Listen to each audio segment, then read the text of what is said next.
There we go. So hello, everybody. Thank you for joining us. And just to recap, so last week we had Hayley speak, who, as a result of a subtotal hysterectomy and potentially being pushed into an early menopause, did lots of her own home desk research on menopause and is very, very well versed on the symptoms, why it happens, hormones, and she gave us a brilliant debriefing of menopause and perimenopause. And then Beth Hughes of Beth Hughes Nutrition then gave us some fantastic insights on how we should be approaching nutrition in peri and menopause and post-menopause. Very much about the takeaways that I took, balanced plate, lots of protein, and maybe having a bit of a reality. I want to shut down that. Oh, just put and having a bit of a reality check on things like sugar, alcohol, and caffeine. Now, that talk is available on a link, which you can email me for if you haven't got it and you would like to watch again. So I will put my email in the chat box once I've finished yapping. Next week, I'm going to be talking about how to move the body. Now we are kind of 40 and plus. What can happen at perimenopause is we can start to feel some body changes, maybe a little bit of weight gain. So I'm going to talk to you about how you can be moving the body to support some weight loss, but also increase your strength that complements a really good and well-balanced way of eating. And then finally, the week after that is Kate, who is a general practice nurse and who will be talking about menopause in the workplace, HRT, sexual health, and everything in between. Come armed with questions, because I know it can be quite difficult to see a GP, particularly a GP that might be really, really knowledgeable on the menopause. So if you have some burning questions, then I believe it's Wednesday the 1st of June at 1 o'clock.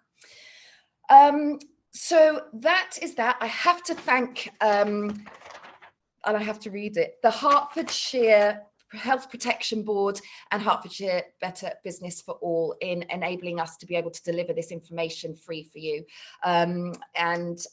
They have funded it, and it's about just generally making a healthier workplace for all, particularly after the pandemic. So today is Caroline Smith, who is the functional hygienist on Instagram and social media, if you'd like to follow her there. Caroline her background is in dental health, and something that she still is in at the moment, but she loves to get to the root cause, excuse the pun, of everything, of kind of real big issues, and as a result of that has done lots of research and courses on functional and holistic health. And I'm not going to talk actually much more, because I think she will do a much better job of explaining and presenting to you about rest, repair, and breathing. It's really, really important stuff. So do listen in. And if you have any questions, then please pop them in the chat box and I'll field them through to Caroline at the end. And I think that's about it. Caroline, if you want to share your screen, I will put myself on mute, and you'll just have to unmute yourself as well.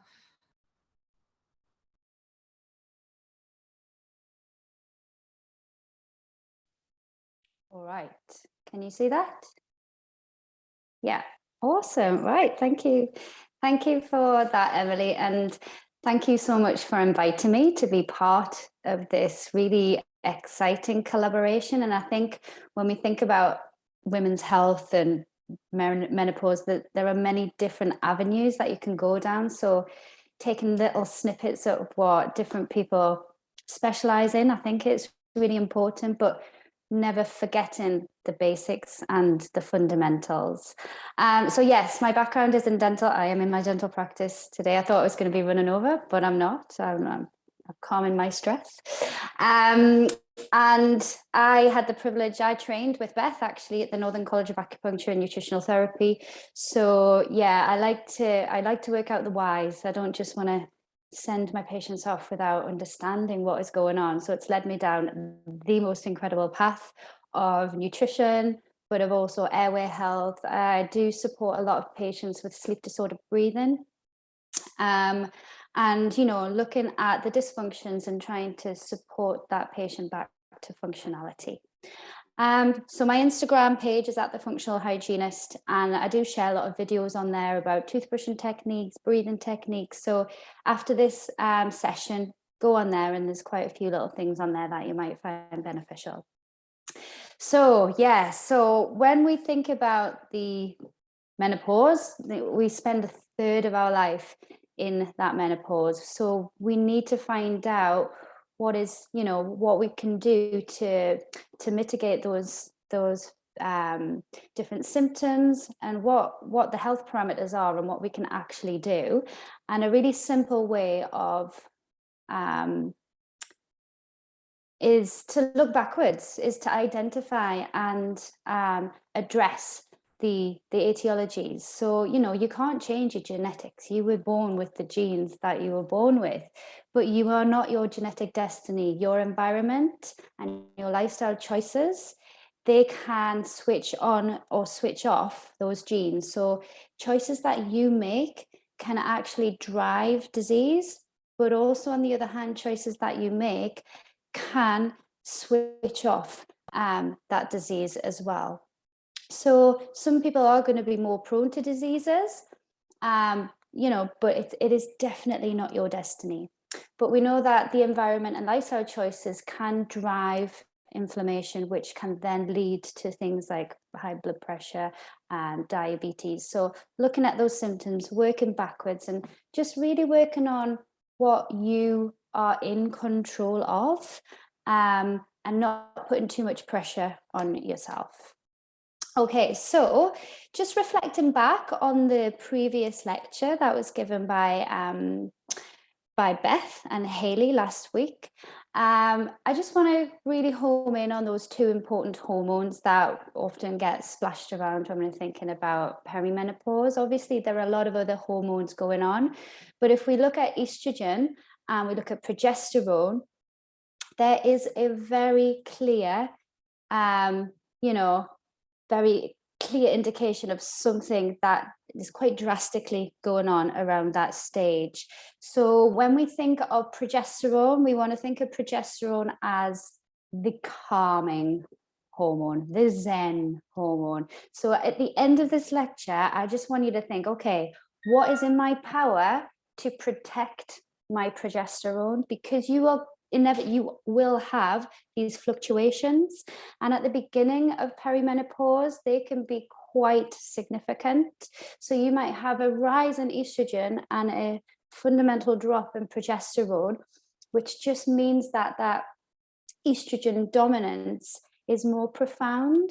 So what we're going to talk about is how our lifestyle, and especially around stress, what we can do to mitigate and support the progesterone that we have, so that we don't have too much of a flux. So these are the symptoms. A lot of you might be going through them. I think not having the understanding of what this can cause, and just feeling these, it kind of, you feel out of control. It's like, what is happening to me? Why is this happening to me? I don't feel like the person I was before. Just take a step back and think, okay, my hormones are fluctuating. You know, I'm on this roller coaster. This is, you know, with the fluctuation in those hormones, this is going to drive these symptoms. So, you know, just being aware of what is going on, sometimes I think it gives you a bit of a break for yourself. And when we look at the perimenopause, it's like, oh, one size doesn't fit all. And if we take a 360 approach to supporting yourself and my patients through this, we can work on different areas of our health, and smaller changes in different areas can make a huge impact.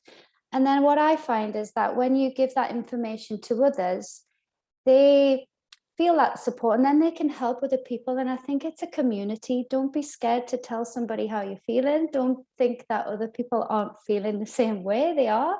They might just be putting on a braver face, but I think it's nice to be open about your feelings. And I think the one thing that has come out of COVID is people are talking about their stress and their mental health more than ever, which is great, because sometimes it just needs that, that voicing how you're feeling to let it out of that system. So just going over what Hayley and Beth said last time with regards to the fluctuations in the hormones.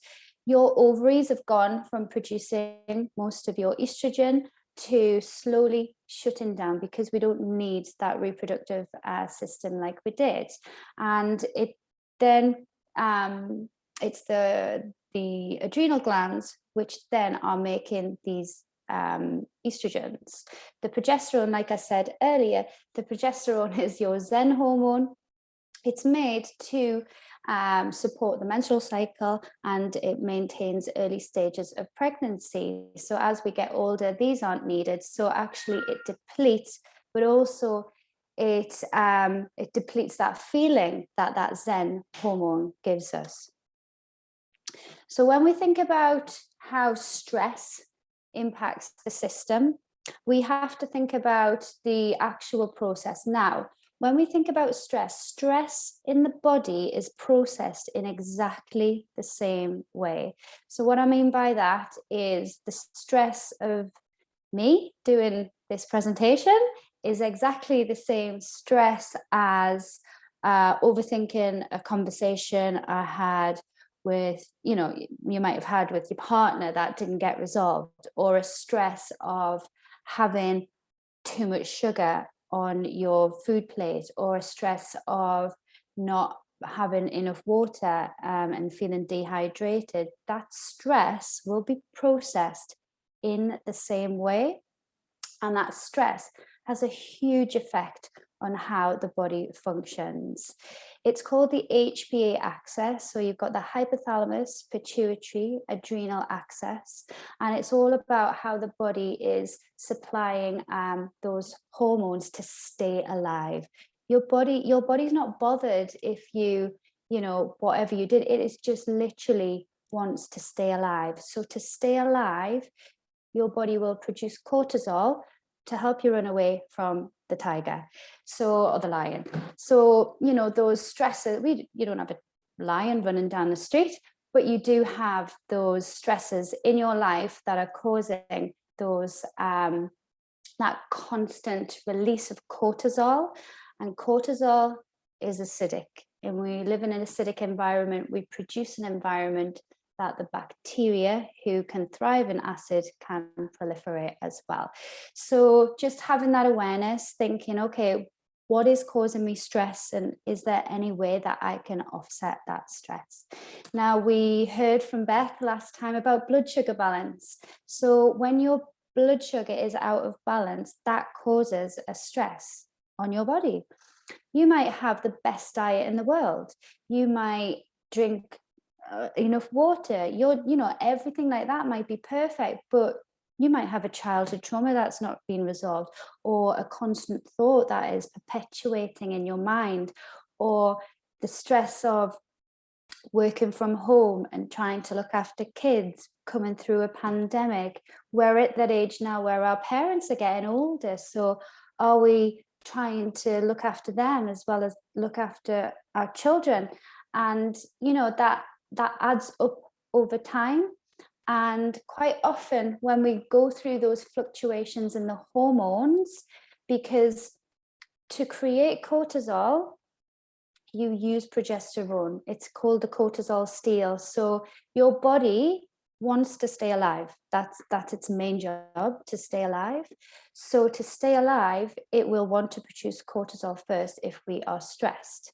So what it does, it will see if there's any progesterone around, and progesterone is a precursor to cortisol. So the body, you might have an even more dramatic difference in the the estrogen and progesterone balance, because your body has been, taking progesterone to make those stress hormones for you to stay alive.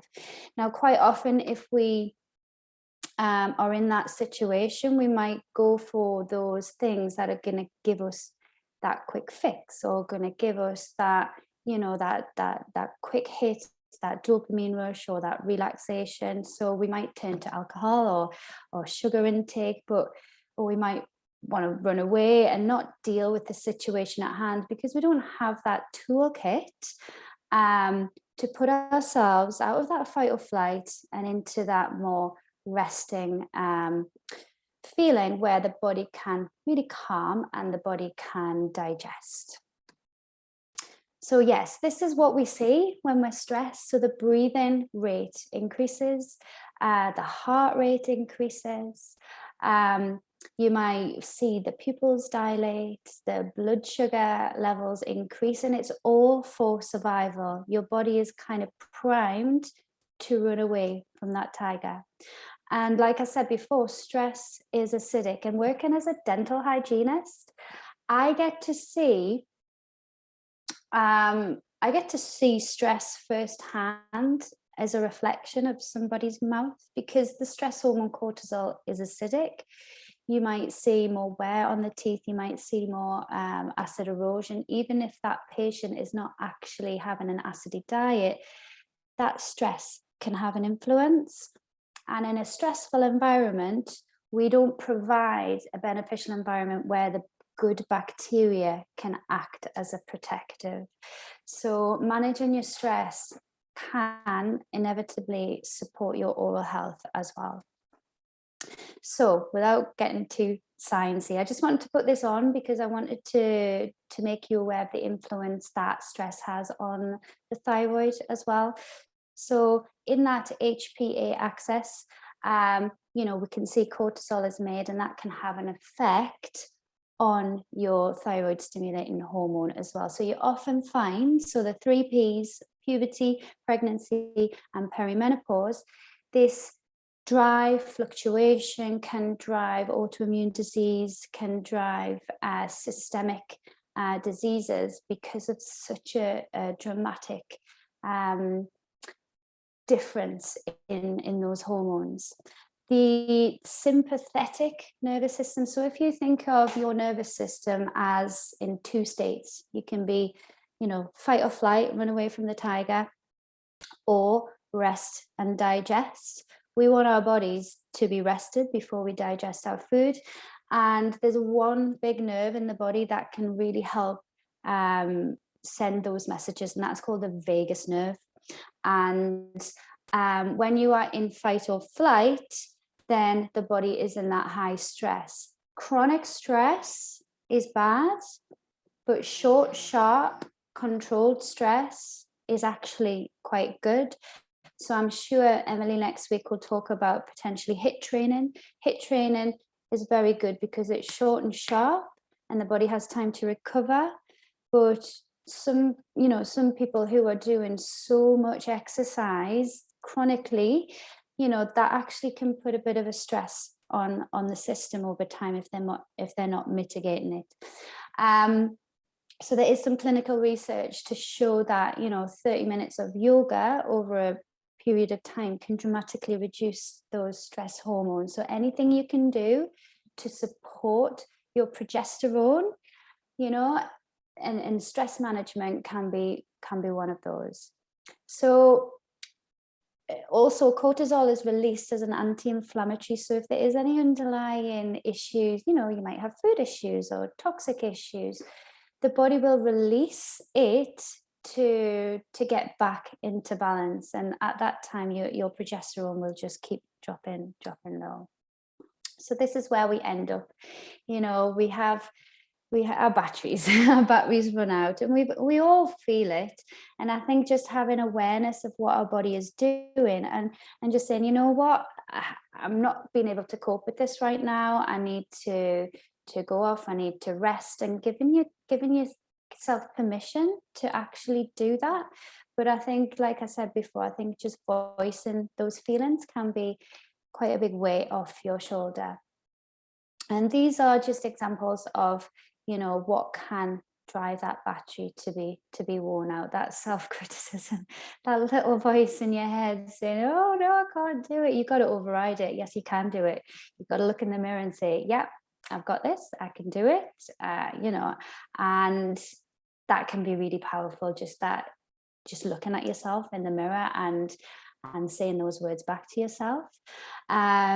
You can, you know, the overthinking mind, you know, thoughts are very powerful. They can release the stress hormone, so you can override those with positive thoughts. Stress has an effect on your blood sugar, and we learned from Beth last time how important blood sugar balance is.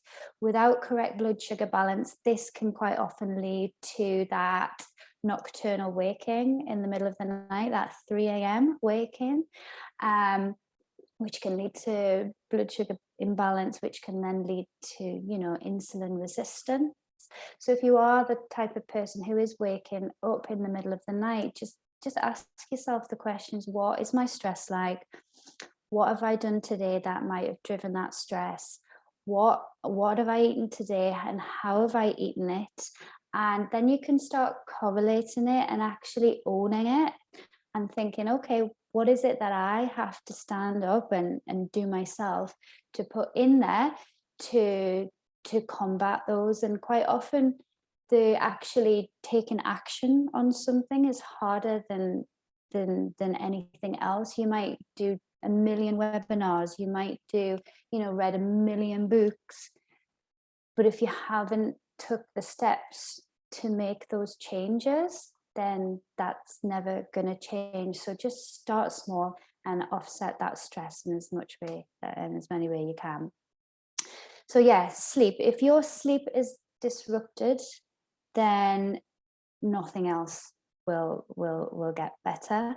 So as a dental professional working with people with periodontal disease, gum disease, you know, I ask that question: how's your sleep? Oh, terrible. It's absolutely terrible. Okay, tell me about your sleep. Tell me what it is. And giving them simple tips and tricks to support their sleep just means that they can get into that deep sleep, that deep REM sleep, which is restorative and reparative. It is involved in detoxification. It is involved in muscle repair, in blood sugar regulation, hormone regulation. So if we can support the sleep in whatever way we can, then it's going to help our bodies deal with whatever's gone on during the day, and to support that balance. It's all about balance. So these were taken from the National Sleep Foundation. You know, have a routine. When I am out of a routine, I can really feel that it impacts my sleep. A relaxing bedtime routine. I'm a huge fan of a bath, lots of magnesium salts. Magnesium helps to support the detoxification process as well, and it also absorbs beautifully through the skin and helps with the way that our body processes carbohydrates. So that's a beautiful way of adding that into your routine. If you're already having a bath, you know, add those salts in and it can be really powerful. On top of that, you can add some essential oils. The smell, the olfactory sense of smell bypasses the central nervous system. It goes straight into that limbic system, and you can use oils in a way to support how you're feeling. There's lots with calmative effects. There are lots of oils which are, you know, anti-inflammatory oils. There are oils that are really good for muscle repair. So I'm currently doing an aromatherapy course at the moment, and understanding the beautiful synergistic properties of essential oils, wow, that can be powerful. So when I am in that fight or flight and I'm worried, that is my natural default to worry. So I have to work really hard. Smell is one of the most powerful things that you can do for your nervous system above anything else. You know, the obvious things like sleep on a comfortable mattress with pillows. Really make sure that you're mindful about when was the last time you ate. If you're a busy person trying to look after everybody else, you might eat late, and that will have an effect on how your body can actually process that food. Exercise regularly, that doesn't mean, you know, oh God, I've got to go to the gym. And if I go to the gym, I've got to do that. And I've got to go to yoga class. And if I do that, okay, it might just be jumping up and down on the spot. Okay, doing star jumps. Jumping is one of the most beneficial things that you can do for your whole body, because it actually starts to support the detoxification, because detoxification from your body is through something called the lymphatic system. And jumping and breathing deeper into your diaphragm, that is what supports that. So if you're feeling, you know, overwhelmed, or, you know, you've got a busy day ahead, jump up and down and see how it makes you feel. It can just get you out of that really anxious state and just give you a bit of clarity to move on. Caffeine's a big one. I know that Emily, Beth spoke about caffeine. You might find that as you go through the hormonal changes, that you can't tolerate alcohol and caffeine like you used to. And that is a behavior change. And quite often there's an addiction, there's an underlying addiction to that. So finding an alternative. Can I, you know, have a caffeine drink in the morning, but then can I use a chamomile tea, because I know that chamomile has a really calmative effect on the body. So it's just finding what works for you, because we are all individual, and your stress release might be something completely different to mine. I go in the North Sea, I go sea dipping. Sometimes that's good for me. It's good for my mental health. I love being in nature, and that works well. You know, you might like to do something completely different. You know, I don't know, you might like to play chess, or you might like to draw, or just, it doesn't matter. It's whatever suits you and whatever supports you personally. That is what's going to work.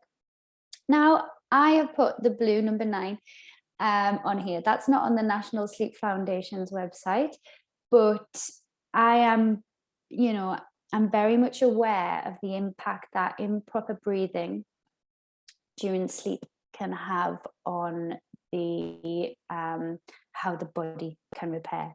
So when we think of sleep apnea, we think of middle-aged, older man, you know, big fat neck.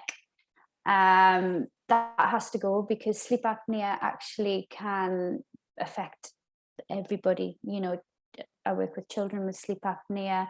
I work with, you know, really slight, thin women with sleep apnea or upper airway resistance. It's not just that typical phenotype. We've got to look at the functionality. Some people might you know, they might not know, they might sleep on their own and have absolutely no idea of what they sound like in the night. But then you can use a recording tool like Snore Lab, and you listen back, and it's there, clear as day, or there's pauses in that breath. So yeah, my big thing is around breathing through the nose. So the nose is put this one on because there's a few. So the nose is designed for us to breathe through. So, you know, we check for blood sugar in bloods, we check for blood pressure, we check, you know, eyesight. Does anybody ever ask you, oh, do you breathe through your nose or do you breathe through your mouth? Nobody asks that question. But when we breathe through our nose, we actually we breathe deeper into the diaphragm, and that diaphragm helps us to pump and detoxify. When we breathe through our nose, it also purifies the air that we're breathing in. Its job is to dehumidify, to uptake more oxygen. We create a really special gas in there called nitric oxide. And as we breathe in through the nose, it actually helps us open up the base of our lungs. So breathing through our nose day and night is really essential for optimal health. And when we can't breathe through our nose for whatever reason, you will revert to mouth breathing.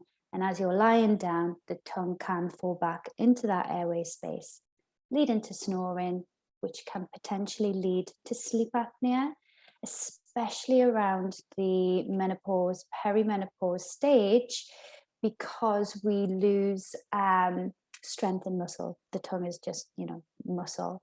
And if our stress levels are high, then the cortisol, will inhibit that muscle function, and everything just gets a little bit floppy and can fall into there. So if you are thinking that your sleep is disturbed by a sleep disorder, you need to have a good chat with your GP and go down the route to have a sleep study done. Sleep, I could do lots of lectures about sleep, but there are different reasons that we sleep ineffectively. Blood sugar balance can be one, but if it is because there is a structural issue with nasal patency, or you just, I don't know, you got punched in the nose with a hockey stick when you were 10, when you were playing hockey and you couldn't breathe through it again, we need to work out why, and hopefully work together as a team to get that back functioning effectively. So when we breathe through our mouth, we create more of a stressed breath. We breathe up our chest, we breathe faster, it dries our mouth out, so bacteria can build up again. So anything you can do. So these are little tricks that I use with my patients. Humming, I think, is probably the easiest one to do. So when you breathe in through your nose and then you hum on the out breath, it vibrates. So you produce that nitric oxide in your nose. And because you're humming, you're slowing down that breath. When you slow down your breath, the blood offsets oxygen to the cells where we need it. So if you've got, if you're feeling anxious, or if you've got kiddies who've got a blocked nose, humming can be really, really effective to support the back of the throat. You can do some gargling. That can really stimulate that vagus nerve that I was chatting about before, and really gives support for some of those airway muscles, especially the back of the tongue, which, like I say, might be just getting slightly more weak as we're getting older. Move the tongue as much as you can, we need the tongue to speak, to swallow, to especially for that swallowing. So we need the tongue. It's a very essential part of our anatomy, but we can build strength. It's not like strength building where you're going to build muscle and it's going to get better. It doesn't. It just tones the tongue, so it gives it more support in those airway areas. Like I say, jumping up and down like a jumping bean gets that lymphatic flow, and especially if you can breathe in and out through your nose, that's even better. Haley's going to talk about the importance of movement, but even if it's just walking around in a circle, even if it's just, I don't know, walking around the block, if you're feeling really, really low, or just getting outside in nature can make you feel a lot better. And what I would do is always have in the back of your mind when you're doing these things, okay, I am protecting my progesterone. My progesterone is my Zen hormone. So anything that I do to support my progesterone,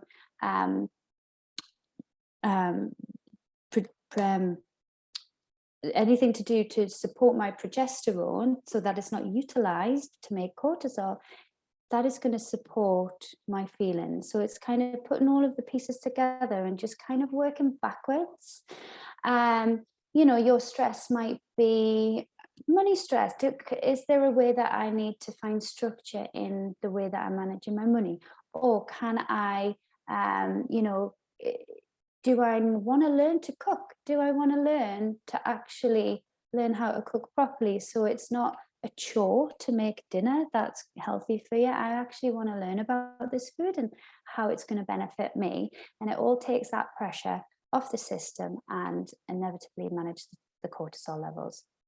So this is just like a little thing that I do when I'm really feeling it. I just think of the acronym WOW.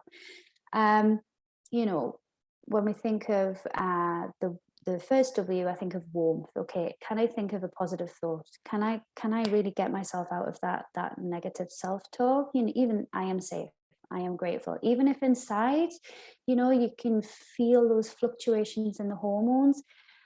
causing those symptoms. I am in control of what I think. You are in control of your thoughts. Nobody can influence that because you are in control of that. Warmth can also be sunshine, getting out in the sunshine, you know, getting our vitamin D levels up. Or warmth can be a warm hug, or, you know, watching a warm, cozy film that, you know, that brings you joy. What brings you joy? Oxygen. Okay, can I do some breathing exercises? Can I do some humming? Can I do some slow breathing that is gonna, you know, allow that oxygenation to flow more freely through my body? And also ask yourself, am I hydrated? You know, quite often, as soon as you know, if you've got a flower that's wilting away, you give it some water in it, you know, it comes back to life. And just ask yourself these, am I doing these basic things first? And then after that, we can, you know, add that extra support moving forward. So what I wanted to do with you guys now, I wanted to do a little practical breathing exercise, because what I've found is that working with patients who are going through these changes, or they've got some underlying inflammatory issue, they often they have a stuffy nose and they actually can't breathe through it because it is so full of mucus, especially with regards to hay fever season coming along. Now I'm going to just walk you through a little exercise, and it's called the Unblock Your Nose exercise, and we're going to do a few rounds of it, and I just want you to give a little bit of feedback. So what we're doing here is we're putting the body under a little bit of forced stress. Remember, forced stress is good, chronic stress is bad. And when we're doing the breath holding exercises, you know, the body's thinking, oh, okay, I need some more oxygen here. It will start to open up the nasal sinuses. And as we're holding the breath, we're pulling up that nitric oxide gas. That nitric oxide gas, as well as a vasodilator, it actually is an anti-inflammatory, antifungal, anything anti you can think of. This is what it is. So we're just doing these exercises to help us unblock the nose so that we can breathe through the nose more effectively. I know that mask wearing has had a big issue on this, and it's reverted us to mouth breathing. I know a lot of people have lost their sense of smell as well. So having that drive and that understanding as to why it's important will help you get back onto that right path. All right, so please don't do this if you're pregnant. Please don't do this if you're really poorly. If you've got any kidney issues, or, you know, extreme high blood pressure. If you want to look back at this video, me doing this again, there is a video of this on my Instagram account. And it works really well. So this is really good for little kiddies as well, if they've got lots of hay fever going on at the moment. So what I'll do is I'll talk through it first, and then we'll do a couple of rounds, and then we'll answer questions, and you can give me a little bit of feedback. So if you can, just relax your shoulders off, sitting up nicely in the chair, and just do some gentle normal breathing in and out through the nose, breathing into the belly if you can, but not overthinking about your breath. So what we're going to do is we're going to take a normal breath in through the nose and a normal breath out through the nose. We're going to pinch and hold the nose, and then I want you to move your head up and down and side to side. And I want you to hold your breath with the knowledge. Just think of that nitric oxide pooling up inside of your nose, acting as a decongestant. And when you need to breathe back in, only breathe in and out through your nose. If you feel like you need to get a piece of paper and pop it in between your lips, you can do that as well to make sure you're breathing in and out through your nose. So nasal breathing the whole time. So we'll do 3 rounds, and we'll see if we get any relief for some of you. So take a normal breath in through the nose and a normal breath out through the nose. I want you to pinch and hold your nose and move your head from side to side or up and down. And just picture that nitric oxide pooling around.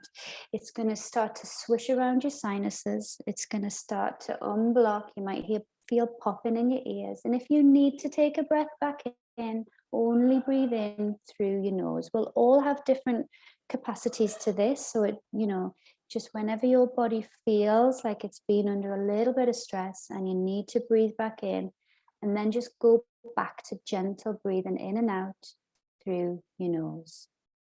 When you feel like you've got back to a normal breath again, I just want you to repeat that cycle again. So you breathe in through your nose, breathe out through your nose. Pinch and hold your nose. Move your head from side to side or up and down. Picturing that nitric oxide swishing around in your sinuses, acting like an anti-inflammatory, an antifungal, anti-anything. Really good through COVID, this one. And when you feel like you need to take a breath in, only do that through your nose. What you should start to feel is a bit more saliva coming into your mouth. Your eyes might feel a bit more glassy. You might feel things starting to decongest in the nose. And we're just going to repeat that cycle. So if everyone feels like they're back to a normal breath again, we're just going to repeat that cycle one more time. Breathe in through the nose and breathe out through the nose. Pinch and hold your nose. Move your head from side to side, up and down. Really, really consciously thinking, I'm doing this so it improves my oxygenation. It improves my internal environment, getting more oxygen to the cells where it's needed so that I can function better, I can sleep better, I can process things better. And whenever you're finished, just take a final breath in through your nose. And because the nitric oxides are relaxant, you should feel that your muscles want to relax as well. So that's a really good exercise if you have got a stuffy nose, just to clear it, just so that you can be aware to go back to that conscious nasal breathing. All right, lovely. Well, I hope that was helpful. Like I say, there's so many things that I could talk about. I just wanted to give you little snippets to hopefully get you out of that fight or flight, if you're ever there. Thank you, Caroline. That was great. That breathing combined with the lovely tone of your voice, that's put me into rest and digest without a doubt. Okay. I will go through first of all a couple of things, and unsurprisingly, it's about sleep actually, which is a big one. Of course. So it's, what if you've tried all the sleep hygiene tips that you've already read about and nothing works? She's tried a sleep clinic and they said there was no sign of sleep apnea.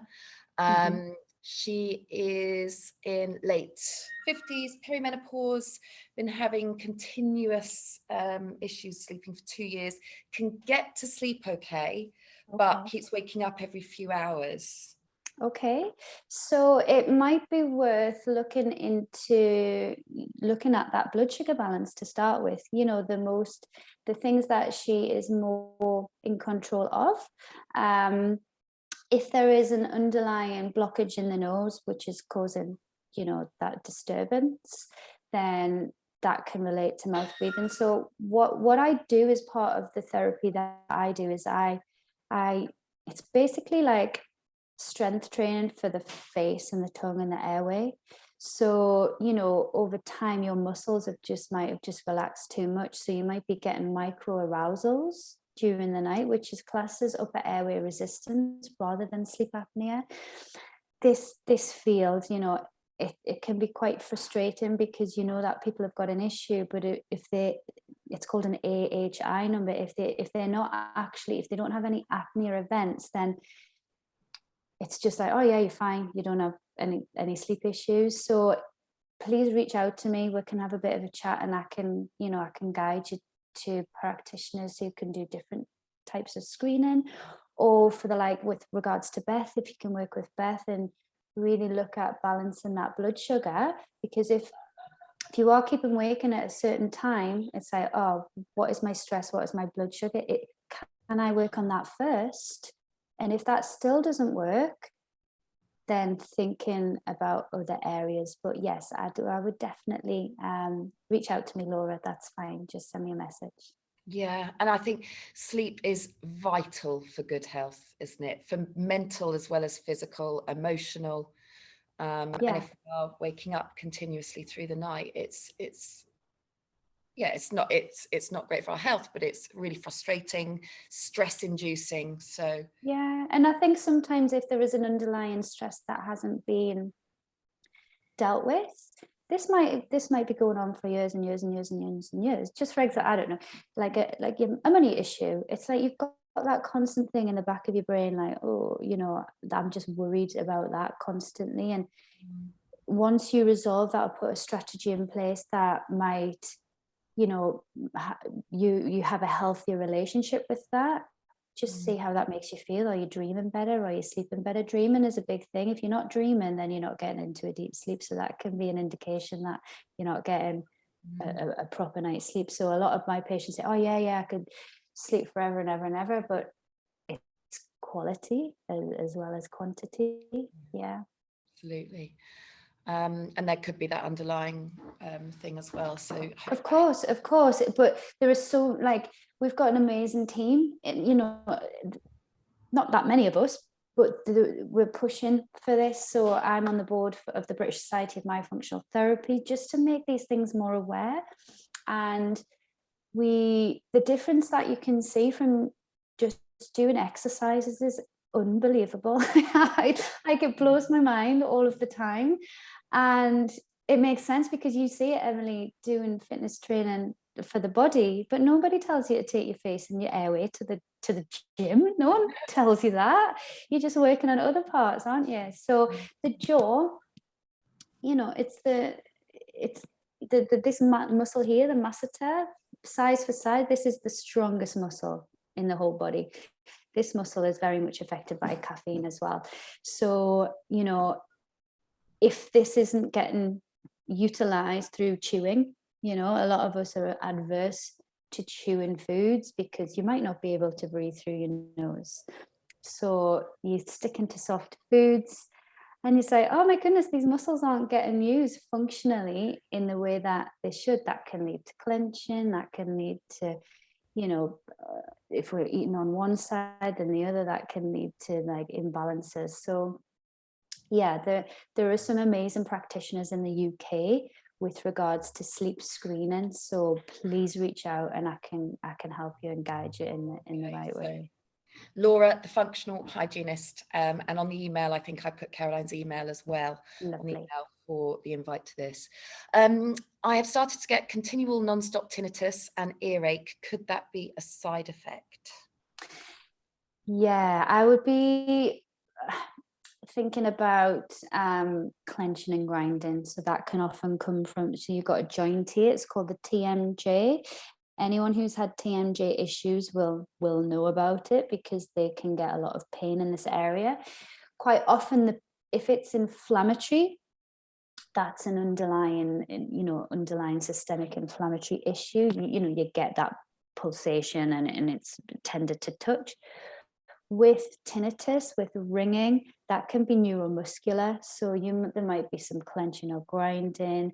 There might be some dysfunction in the movement of the tongue. So yeah, you can get some really good results from body work for TMJ therapy. There are a lot of massage therapists out there who can do some gentle intraoral release. Because when we're stressed, it tightens the connective tissue around the muscle. So then that might lead to us not being able to open our mouth effectively. It might lead to us clenching and grinding a little bit more. So just having that knowledge to release those areas off can be really quite profound as well. Great. So Patricia, hopefully if you didn't catch that, what was it? Intraoral massage? Yeah, so I would just look for TMJ therapy. Yeah. So if you actually, Emily, if you want to type it in, if you Google blend therapies, this is who I've trained with in TMJ therapy, and there are a lot of massage therapists, some dentists out there who are trained in this. You can get really good results from dental acupuncture as well. Great. So don't suffer in silence, and there are a lot of things that you can do out there to help, but working on that stress response first can be really, really, really powerful. Great. And speaking of silence or not, Yvonne, you made me laugh out loud about your snoring sounds like a saw, and good job she's single. I have a friend who sounds a bit like a French horn when and she said that came on through her menopause. She's 66 now, I think. And she said she's sure that when she was growing up, she would have had a boyfriend that told her she sounded like that. So she menopause that causes. Of course. Yeah, it makes sense. The if there's imbalance in the thyroid, one of the symptoms of thyroid issues, you can get an enlarged tongue. If your tongue's too big for your mouth, then it's just common sense that it's going to cause an issue. The tongue has a lot of that lymphatic tissue solution that I was talking about. So just move your tongue, just getting your body moving, jumping up and down, gargling, singing, everything like that is just going to help to remove that lymph, but also help support all of those airway muscles. But it's very common for women going through perimenopause and menopause for that onset of snoring to come on because of the neuromuscular influence. It's interesting. It's not one of those that kind of gets spoken about either, really. No, and you know what? It's so common. Snoring is so common that it's seen as normal. But if you were sat next to someone right now and they were breathing like that, when you would think, oh, that doesn't sound great. It's like, just because it's asleep doesn't make it normal. And there's a lot of support out there. Some patients who do have sleep apnea do need that extra oxygenation through the night. Some people respond really well to myofunctional therapy because we're moving the muscles, we're strengthening the muscles, but we're also supporting the breathing mechanism as well. So it all depends on what you are ready for, what you want to change, and are you prepared to make those changes that can have that positive effect on your sleep. Brilliant, thank you. That was all that came through on the chat. I have to say, just like Beth last week, with this stuff, it's actually, we overcomplicate things, I think, don't we? Because we're marketed to, particularly as women in our 40s, we kind of control the purse at home. We're being told to drink this shake or take this pill or whatever it might be, and spend lots of money and get promised this miracle cure, when actually we have to really just think about slowing down, breathing, something that we do when we're born and we do the last thing that we do when we die, eating balanced, simply, not being too overcomplicated. And I think that can take some of the stress away. Absolutely. I'm working with a lady at the moment, and she is probably the most stressed person that I've ever met. And stress is acidic stops your muscles from functioning, so it's a slow process with her. But she fell over not so long ago, and she said, all I could remember was breathe slow. And I was like, okay, that's it. If all you remember is to breathe slow, then you've nailed it. There's an app, I'm trained in buteyko breathing, which that exercise that I demonstrated with you was one of those exercises. You can actually download the app for free, and all of those exercises are on there. And he's got a 20-minute MP3 recording, and it's just a guided breath work of just slowing down the breath. And that can be incredibly powerful, and you can do it and not even realize you were over breathing. But when you do it and you slow down that breath, it is a meditation. Meditation is just calming that breath, calming that mind. Really, really, really powerful. Thank you, Laura and Beth as well, for I missed that name, so thank you for putting that in the chat. Wonderful. Thank you very much. Thank you, everybody, for being here. Thank you for having me. And yeah, we all our emails are around. Please don't hesitate to contact any of us if you would like further information, and hopefully see you here again same time next week, Wednesday at 1 o'clock. Thanks, Caroline. Okay, thank you. Thank you.